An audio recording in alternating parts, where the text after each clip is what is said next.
Hi, my name is Luisa Malan and I'm a beauty blogger at beautysavvy.com. Today I'm at rubybox and I'd like to share with you my top tips at finding the perfect fragrance. Always go shopping for your fragrance first thing in the morning. This is when your sense of smell is at its sharpest. And try and avoid using a scented shower gel or a scented soap before you go, as this definitely interferes with the fragrance once you've put it on. Take along your old favorite fragrance bottle with you, as this helps the beauty advisor find something similar to what you were previously wearing. And if you don't have that, don't worry.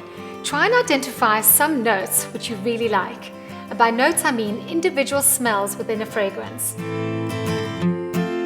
You might like the smell of roses because you've got a rose garden at home. Or you might like the smell of vanilla because your mom used to do a lot of baking when you were a child. Alternatively, you grew up eating curry and burning incense, in which case you probably like some spicy scents.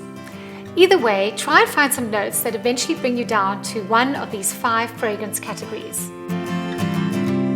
The first one is a floral category. This is the most feminine and sensual of them all and includes roses, gardenia, freesias. The second category is a fruity floral category. Think of yellow and red fruits. So your apricots, raspberries, blueberries, strawberries, and then feminine and floral notes like violets. The third one is a woody category, and this of course lends itself well to men's fragrances. It includes things like dry and wet woods, undergrowth, moss, and leather. The fourth category is a spicy one. This includes most of your oriental fragrances and will include scents like cinnamon, cardamom, nutmeg, tea, pepper, vanilla, and chocolate. And the last one is your fresh category. So think of things like freshly cut grass, your citrus fruits, and freshly cut flowers like lily of the valley. So once you've identified one of these 5 categories, it's quite easy to narrow down some fragrances that you should try. I do recommend trying them first on a blotter. So those are those little pieces of paper that you get in the store, but never base your final decision on a fragrance that you smelt on a blotter.